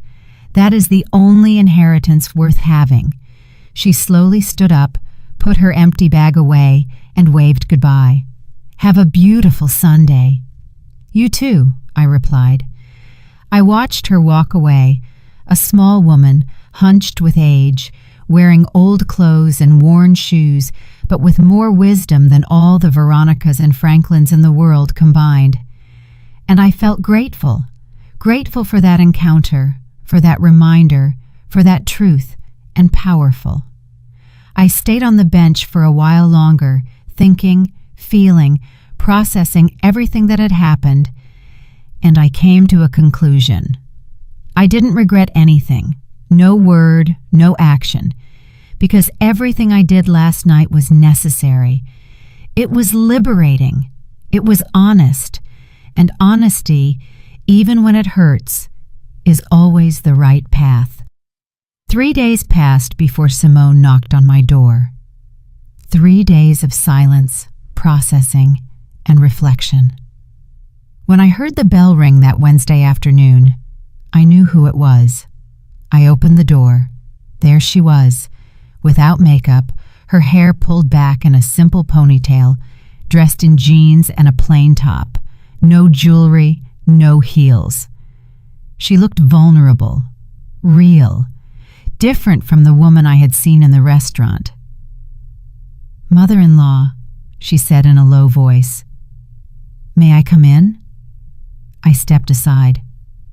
Go ahead. She entered slowly, looking around, observing my apartment with new eyes. The simple living room, the old furniture, the walls without expensive decor. She sat on the sofa when I pointed to it. I sat across from her, waiting, without pressuring, letting her find her words. I don't know where to start, she finally said. Start where you feel ready, I replied. She took a deep breath. I came to apologize, but not just with words. I came to explain why my parents are the way they are and why I stayed silent for so long. I listened in silence. Simone continued, her voice trembling. My parents grew up poor, in a small town overseas, without electricity, without running water, working in the fields since they were children. They saw their own parents die young due to lack of medicine, lack of money. They went hungry, they suffered, and they promised themselves they would never be poor again.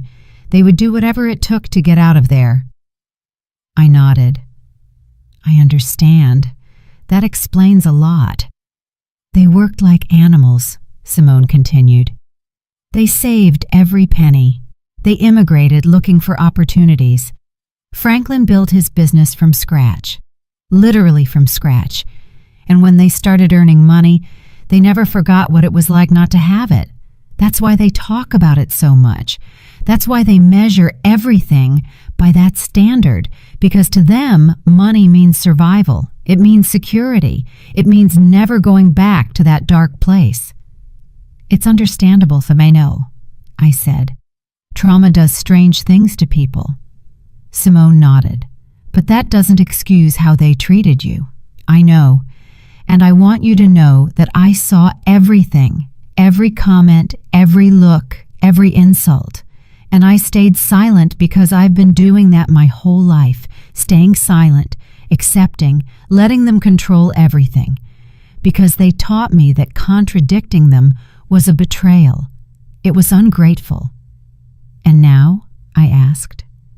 Now I understand I was wrong, she replied.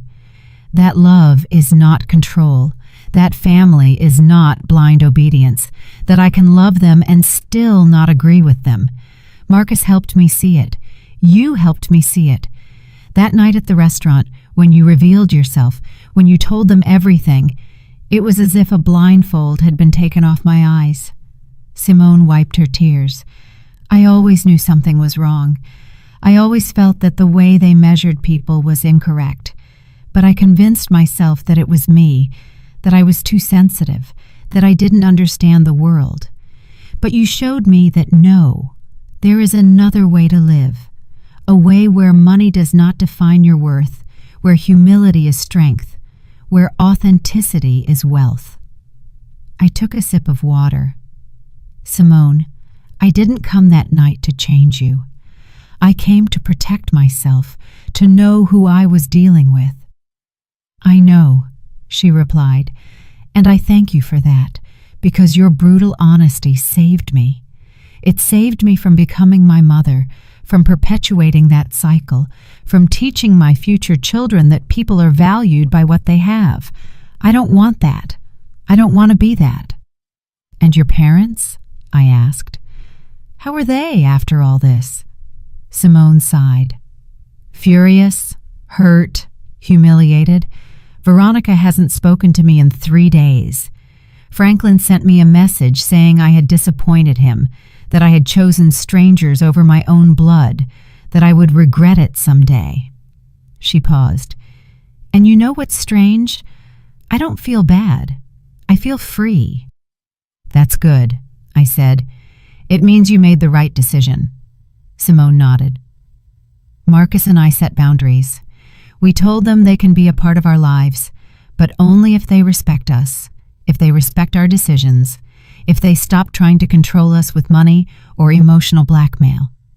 And if they can't do that, then they will have to accept a distant relationship. How did they take that? I asked. Badly, Simone replied.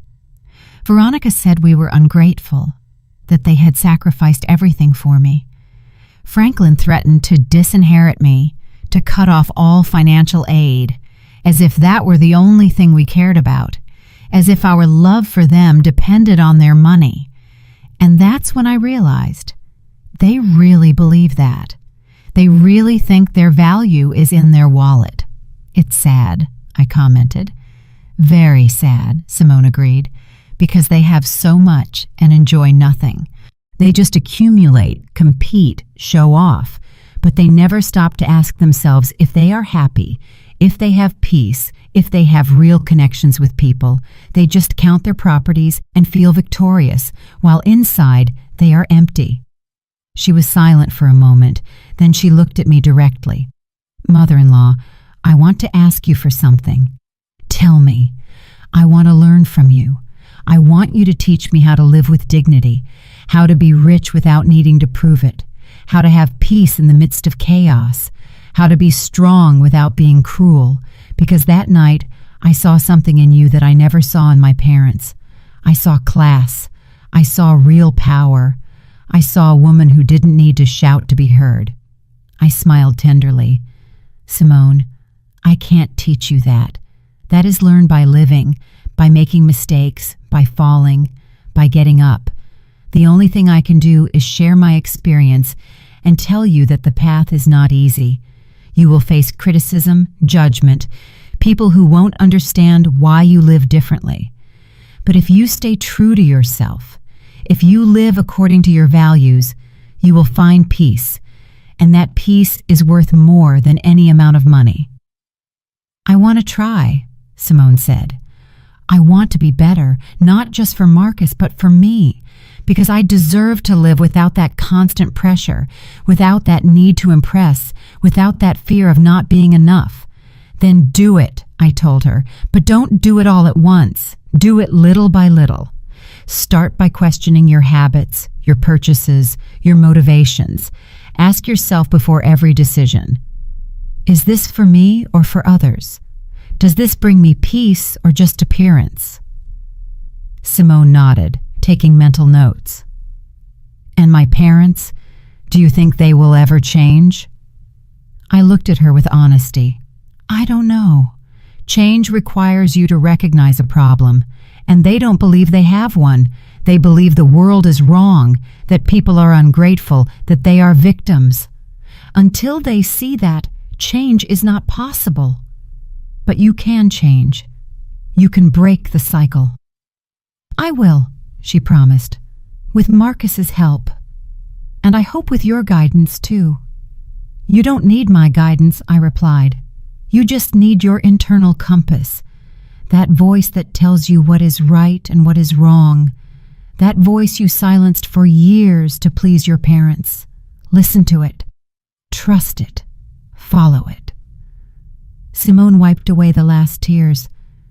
Thank you, mother-in-law, for everything, for your patience, for your honesty, for not giving up on us. There is nothing to thank me for, I said.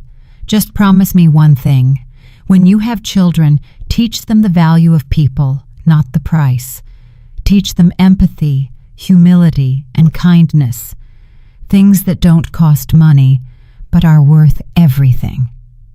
I promise, Simone said firmly. I promise with all my heart. We hugged. A real, warm, honest hug. No acting, no masks, just two women connecting as human beings. Simone left an hour later, lighter, freer, with hope in her eyes. I closed the door behind her. I sat back down on my sofa, looked around my simple apartment, and smiled, because this was enough. This was everything. An honest space, an authentic life, real relationships. I didn't need more. I never needed more. My phone rang. It was a message from Marcus. Mom, Simone told me about her visit. Thank you for welcoming her, for listening to her, for giving her a chance. I love you more than words can express. I replied simply, I love you too, son. Always. I put the phone aside. I sat by the window. I watched the sunset paint the sky orange and pink, and in that moment, I understood something fundamental. Real wealth is not about how much you have. It's about how much you enjoy what you have, how much peace you feel, how many genuine people surround you, how many times you can look in the mirror and be proud of who you are. Veronica and Franklin had millions, but I had this tranquility, this authenticity, this pure love for my son, and that made me infinitely richer than them. I never pretended to be poor again. I didn't need to. I had learned what I needed to learn. I had seen what I needed to see, and I had liberated what I needed to liberate. Veronica and Franklin continued to be who they were, rich in money, poor in spirit. But that was no longer my problem. I had spoken my truth. I had set my boundaries. I had protected my peace. And for the first time in a long time, I didn't have to pretend who I was. I was simply Alara, mother, executive, woman, survivor, fighter, rich in every sense that truly mattered. And that was more than enough. It was everything. Did you like the story? And which city are you listening from? Let's meet in the comments. If you like the story, you can support me by sending a super thanks so I can keep bringing more stories like this. Thank you so much for your sweet support. I'm looking forward to your comments on the story. On the screen, you can see 2 new life stories that I highly recommend. There's so much more on my channel. Don't forget to subscribe. See you in the next life story with love and respect. Welcome back to the deep dive. Our mission, as always, is to take that mountain of source material you send us, run it through our analysis, and just give you the absolute core insights you need to be rapidly well-informed. But today's deep dive is, it's fundamentally different. We're not looking at corporate earnings or, geopolitical trends. We are dissecting a single, incredibly compelling piece of source material. Just one. One story. A highly detailed first-person narrative that a listener sent in. It's the account of this high-stakes family drama involving wealth, deception, and a dinner confrontation that, well, it pretty much redefined the meaning of dignity. Okay, let's unpack this phenomenal story because it is something else. The central figure here is a woman named Alara. She's a senior corporate executive who, for 2 solid decades, has been deliberately cultivating this facade of poverty. A facade of humility, yes. Right.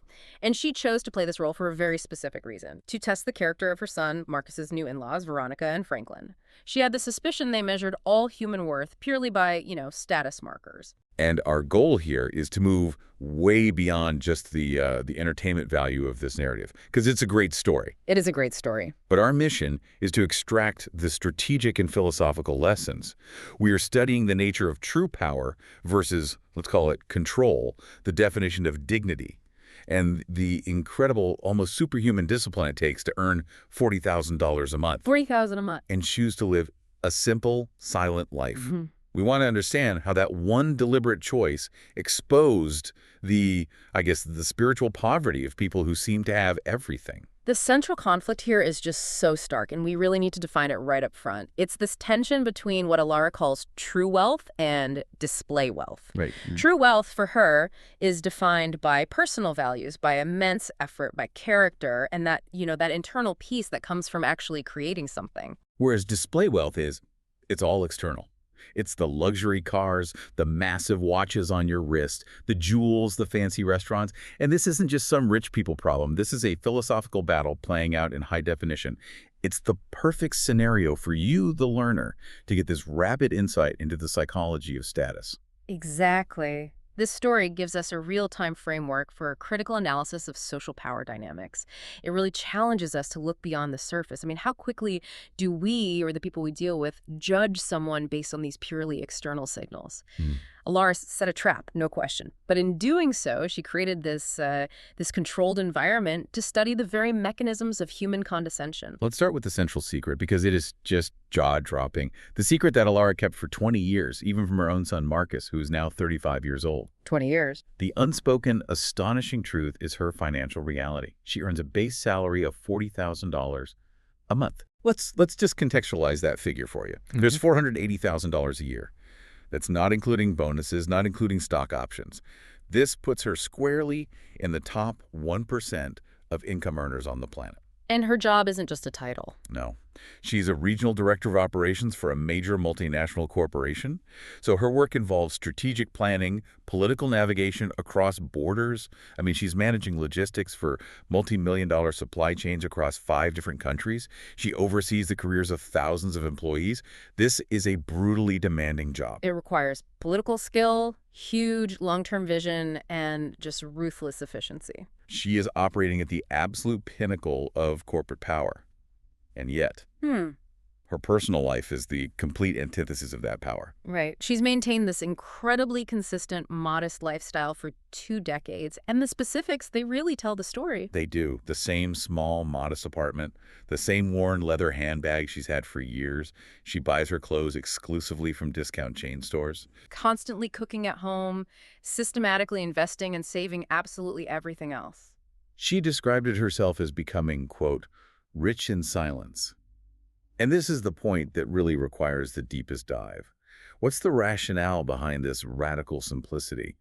The 20 years of deliberate secrecy? Well, for Alara, money was never a trophy. It was never a means of, external validation, she fundamentally rejects this whole idea that wealth has to shout its own existence. Her core motivation, and she's very clear about this, was the character of her son. Yeah. She was terrified that if Marcus knew the extent of her wealth, he would become soft. Entitled. Entitled, exactly. That he'd be defined by being an heir rather than being a person who actually achieved things. She wanted him to value effort, to value struggle and independent achievement, so she intentionally prevented him from having an economic safety net that he didn't earn himself. I mean, can you just think about the psychological commitment that required? To maintain this constant humble facade for 2 decades while carrying that immense corporate responsibility. It's unbelievable. She believed that forcing him to fight, to build his life from the ground up, was really the only way she could protect his character. But this brings us to a really critical challenge that, our deep dive audience expects us to address. Was this strategy, was it ethical? That's the question. Was keeping Marcus in the dark for 20 years, watching him struggle maybe more than he needed to, was that love, or was it a form of control? That is a crucial question, and it speaks to the moral ambiguity in this whole story. On one hand, her intention was pure, right? To instill self-reliance, but on the other, she robbed him of the chance to share her burden or even understand the pressure she was under. And as a 35-year-old man, Marcus has clearly internalized this idea that his mother was simple and didn't have much. And we see the direct consequence of that choice when the dinner invitation arrives. Marcus calls her, not with excitement, but sounding, as she puts it, nervous, like when he was a kid and had done something wrong. The nervousness comes from what he reveals next.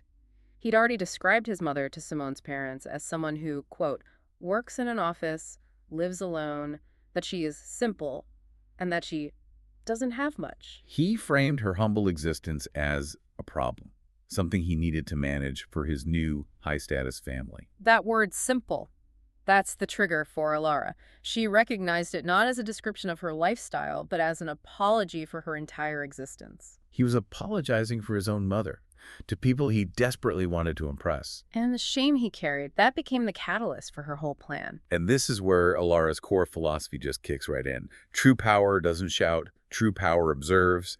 She'd been observing his anxiety. She'd been observing the corporate world for decades. And she immediately suspected that Simone's family measured human beings purely by their bank account status.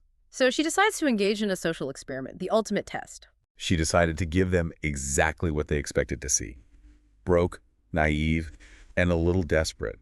The goal wasn't just to see their true colors, but to experience firsthand the dehumanizing effects of being judged as worthless. The preparation for this role was meticulous. It wasn't just a random choice of clothes. It was tactical. Tactical costuming, absolutely. It was designed to maximize the contrast. She chose this shapeless, wrinkled, light gray thrift store dress, old, worn-out shoes, absolutely no jewelry. A faded canvas tote bag, a messy ponytail. She wanted to look, in her words, broken by life, forgettable, perfect. She was aiming for deliberate invisibility. Yeah.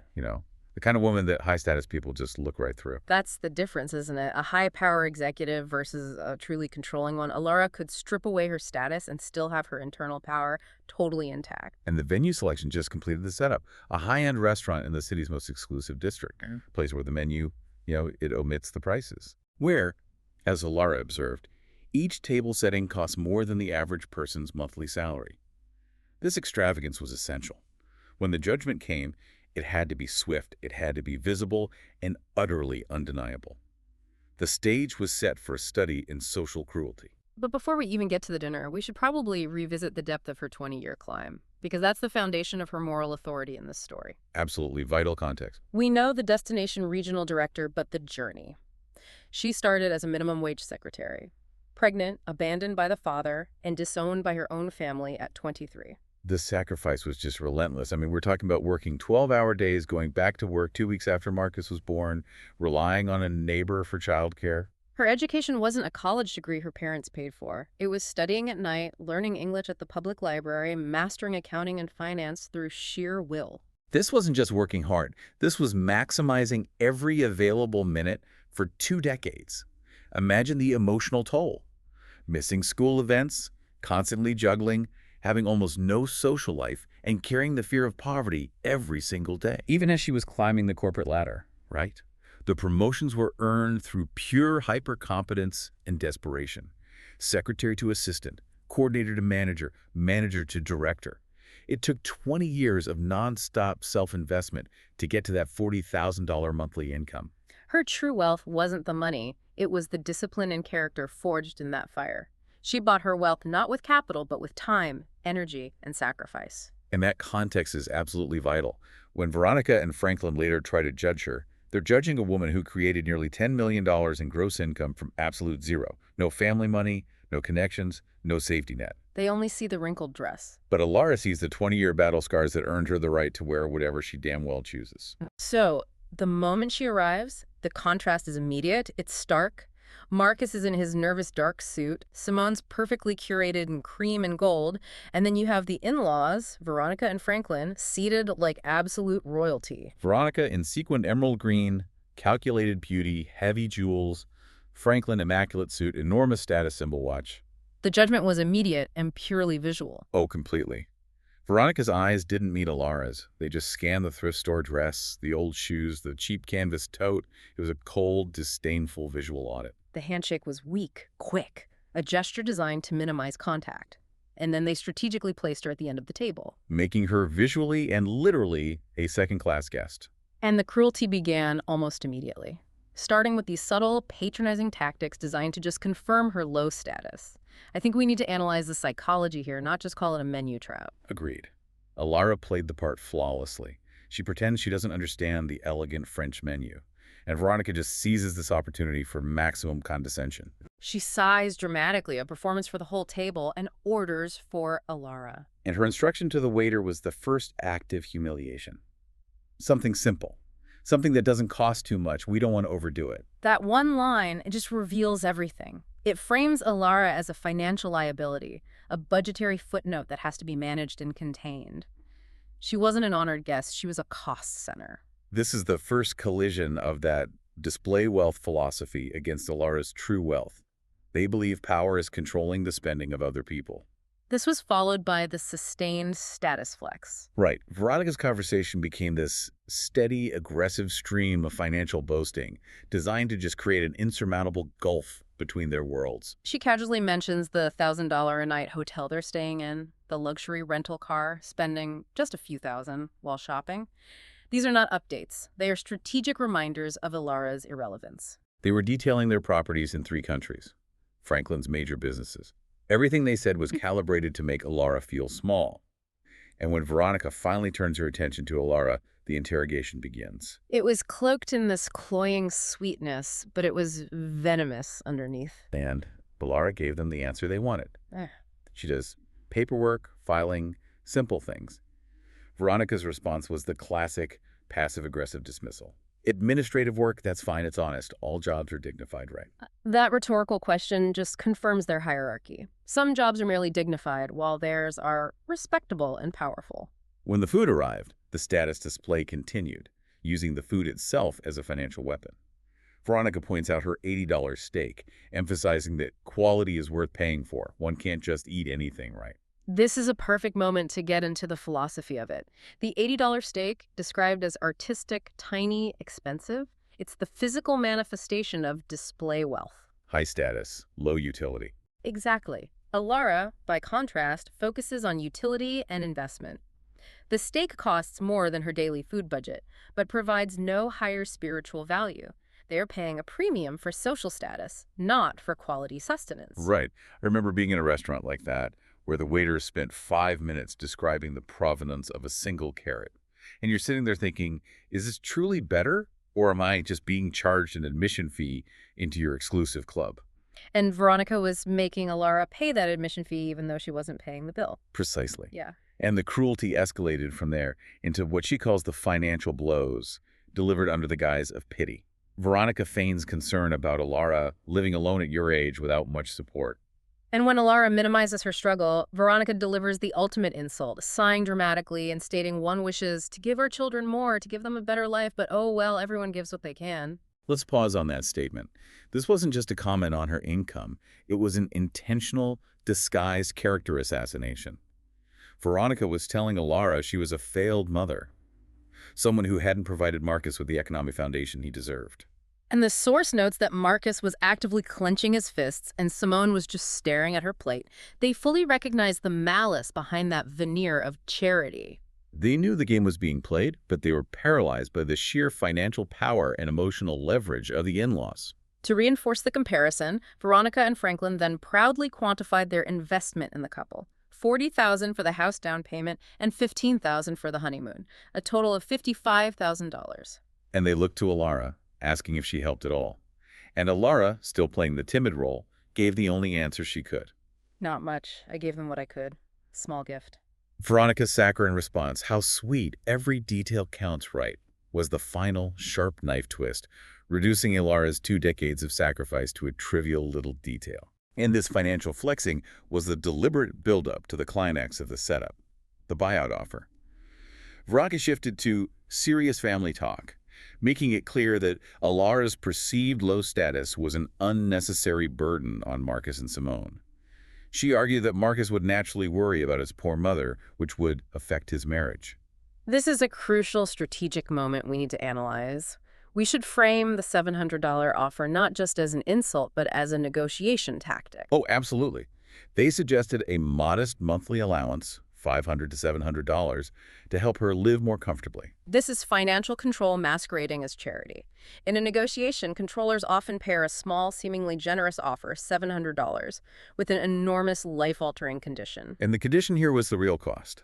Alara must respect Marcus and Simone's space, not to seek them out so much. They were literally attempting to purchase her disappearance from her son's life for $700 a month. If you look at this as a corporate transaction, and Alara is a master of corporate transactions, the valuation they put on her entire role as Marcus's mother was roughly $8,400 a year. Which is less than 2% of her actual annual income. The insult is just so profound because it attempts to quantify her relational value based on their perceived notion of her financial standing. And Marcus, to his credit, finally tried to interrupt, but Veronica just cut him off, maintaining control. Alara, however, was quietly processing. Her internal state is described as rage, cold controlled like a river under ice. Why didn't she explode immediately? Because she needed to absorb the full extent of their calculation. She had to ensure she had absolute, undeniable evidence of their cruelty before she deployed her counter-strategy. The test had been passed by the in-laws. They had proven their absolute lack of empathy. I wonder, though, sitting there, having witnessed Marcus's shame and all this emotional blackmail, was Alara truly just testing them, or was she also maybe subconsciously enjoying the setup of this perfect public execution? That is an absolutely fair, critical question. Is that a fair assessment of true power? Setting a trap for your adversaries. I think the pursuit of true power often involves a degree of cold calculation. Her actions moved beyond simple defense into active strategic humiliation. We have to assume that part of her satisfaction came from knowing the level of force she was about to unleash. She spent 20 years observing. And now she was moving from observer to actor. And the script she wrote was designed not just for victory, but for absolute domination. Her final act would be less about teaching them a lesson and more about demonstrating the consequence of misjudging her. The moment of transition is just breathtaking. Alara accepts the offer, calling it very generous, but the instant she speaks, that timid, soft, simple voice disappears. Gone. It's replaced by a voice described as firm, clear, and cold. The performance is over. She is no longer the supplicant mother. She is the regional director of operations. She immediately uses their own metrics against them. She enters the negotiation. She dissects the financial figures they presented. $700 a month for me to disappear from my son's life. She brings up their investment of $55,000 in the house and honeymoon. And this is where the conversation pivots from money to motive. She uses those figures to land the core accusation. She asks Veronica directly what that $55,000 bought them. Did it buy you respect, or did it just buy obedience? She points out that they spent the entire evening calculating her worth by her wallet, but never once asked a single question about her happiness, her health, or her true well-being. They valued her purely as a variable in Marcus's financial equation. And this leads to the fundamental clash of values, the dignity challenge. Alara shifts the focus from their inherited wealth to the concept of earned success. She challenges Veronica directly. Have you ever struggled alone? Have you ever built something with your own 2 hands without your family's money? This is such a critical distinction. Laura highlights the difference between those who manage money overseeing businesses built by others, managing investments, and those who create wealth from scratch. It requires a completely different skill set. Risk-taking, suffering, relentless self-reliance. And Veronica, the manager of major businesses, stammered. She wouldn't answer the question, proving the hollowness of her own self-made claims. It exposed the soft underbelly of their arrogance. They confuse inheritance and capital management with genuine power creation. Alara's power stems from her capacity to create value, irrespective of her current holdings. Their power is based on the retention of existing assets. And then comes the full, stunning reveal of her backstory, delivered to a now silent table. She doesn't just mention the struggle, she details it. 23 years old, minimum wage secretary, pregnant, alone, family abandonment. She recounts the 20-year climb with brutal precision, the 12-hour days, the quick return to work, studying at the public library, mastering corporate finance while juggling motherhood. She makes it clear every promotion was earned. No safety net, no mentorship, just sheer force of will. And then the financial bomb drops. She gives them the number with cold corporate clarity. I earn now $40,000 a month. For almost 20 years. That's almost $10 million in gross income. The reaction just captures the sheer magnitude of the shock. Marcus drops his fork. Simone is frozen. Franklin, the man of business, is utterly lost. Alara reinforces the true scale of her corporate power. She manages budgets that eclipse their estimated net worth. She makes high-stakes decisions affecting thousands of employees daily. The woman they tried to pay off for $700 is, objectively, exponentially wealthier and more powerful in the corporate world than they are. Simone finally manages to whisper the question everyone is thinking. Why? Why the small apartment? The simple clothes? The cheap car?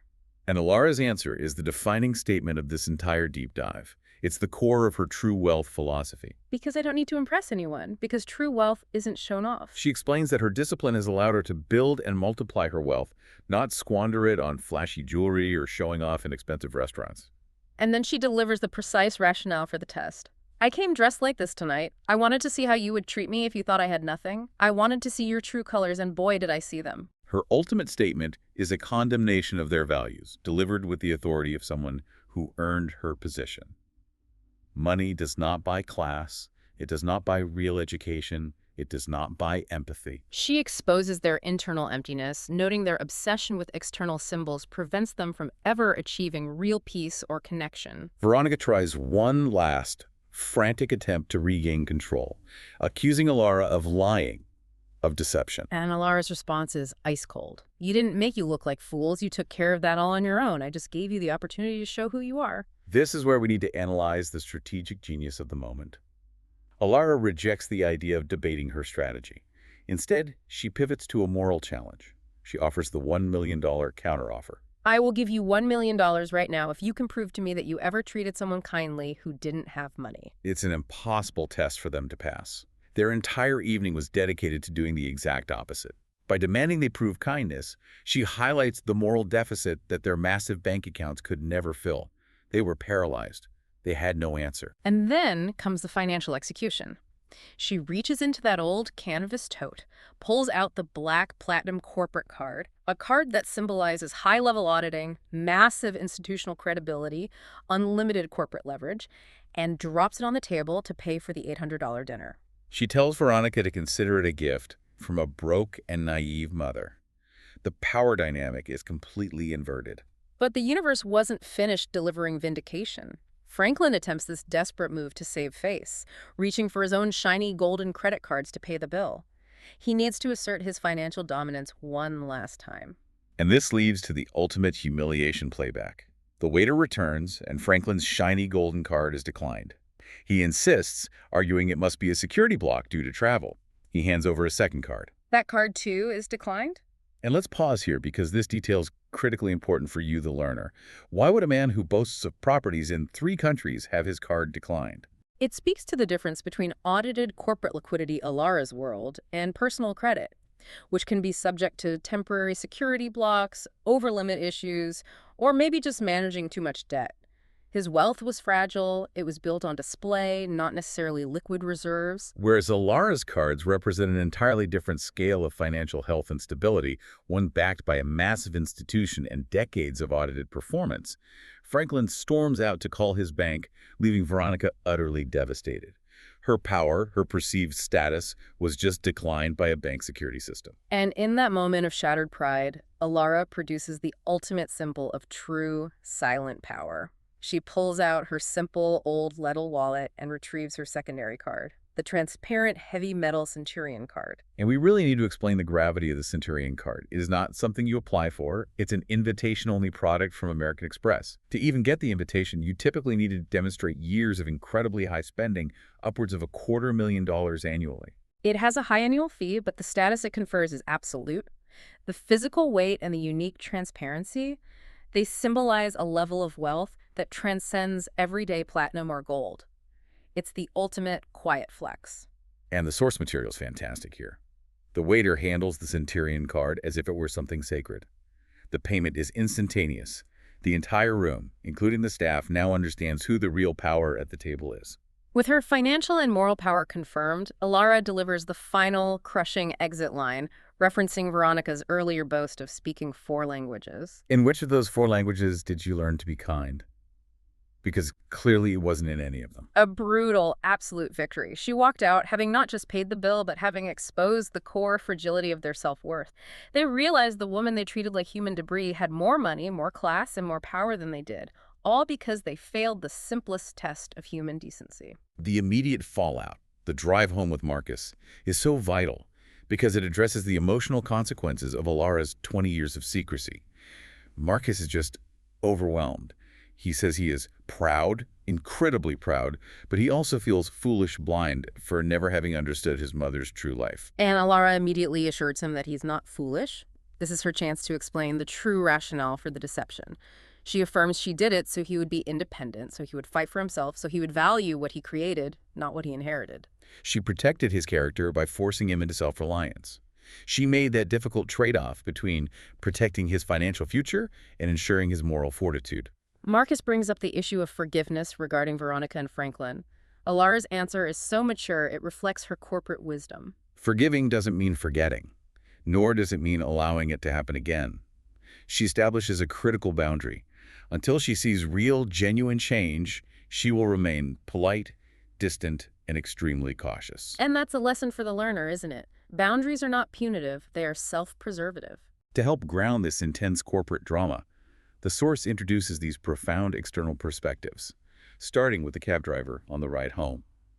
This older man, described as having working hands, he notices Alara's look, the look of someone who just said something they've been keeping inside for years. And the driver offers this pure, distilled wisdom, distinguishing between honesty and truth. The truth, he argues, can be situational. It depends on who tells it. But honesty is saying things as you feel them, without masks, without lies. And honesty, he concludes, always brings peace, even if the confrontation itself is painful or awkward. Alara confirmed this feeling. She wasn't euphoric about the victory. She was simply at peace because she had finally shed the mask she'd worn for 20 years. And the driver also offers the ultimate outside validation of her philosophy. Truly rich people don't need to prove it. This simple statement from a working man confirms the inherent value of quiet power versus the noisy insecurity of display wealth. The next day, Alara is seeking peace in a park, and she encounters an older woman feeding pigeons. This provides the profound pigeon metaphor. The woman points out that humans are the only animals that invent false hierarchies. Think about that. Pigeons, regardless of their size or color or perceived status among the flock, they all eat from the same bread and share the same space without judgment. The woman says we should learn from them how to transcend these artificial social structures built on wealth and appearance. It strips away the complexity of human society and reduces it to the basic equal need for sustenance and dignity. The woman also provides a critical observation that justifies Alara's actions. She states that the most miserable people she ever met were those who had the most because it was never enough. Right. They were constantly competing, comparing, trying to fill an internal void with material possessions. This perfectly describes Veronica and Franklin, who, despite their enormous wealth, were willing to sacrifice human connection for just a slight increase in control. And this philosophical grounding sets the stage for the most hopeful ripple effect: Simone's transformation. 3 days later, Simone visits Alara. And crucially, she arrives stripped of her status symbols. Dressed in jeans and a plain top, no jewelry, her hair is simple, she looks real different. And Simone comes not just to apologize, but to provide context rooted in intergenerational trauma. And this is a key analytical point we have to expand on. Simone reveals that her parents grew up dirt poor overseas, suffering from hunger, lack of medicine. For them, money was not a tool. It was their sole definition of security, survival, and success. We see this phenomenon so frequently. The children of those who suffered intense deprivation often mistake material security for emotional security. Their wealth isn't used for enjoyment, it's used as a defense mechanism and a means to control their environment, to make sure the shame and fear of the past are never repeated. Their cruelty came from a place of deep, unhealed fear. However, Simone emphasizes that trauma doesn't excuse cruelty. Her breakthrough realization was profoundly simple. Love is not control, and family is not blind obedience. She realized she had spent her life placating her parents' fear, and in doing so, she was internalizing their toxic value system.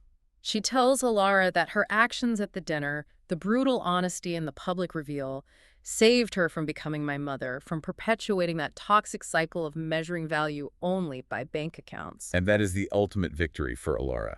It transcends the immediate conflict and achieves genuine intergenerational change. This realization spurred action for Marcus and Simone. They made a conscious choice to set clear boundaries with their parents. They established explicit rules, absolutely no comments about money, no comparisons, and zero emotional blackmail. They chose emotional freedom over financial aid. They understood that the in-laws were using money as a lever of control, and by asserting their independence, Marcus and Simone stripped away that power. They realized that their parents really believe their value is in their wallet, and the only way to escape that belief system was to decouple their own value from their parents' approval.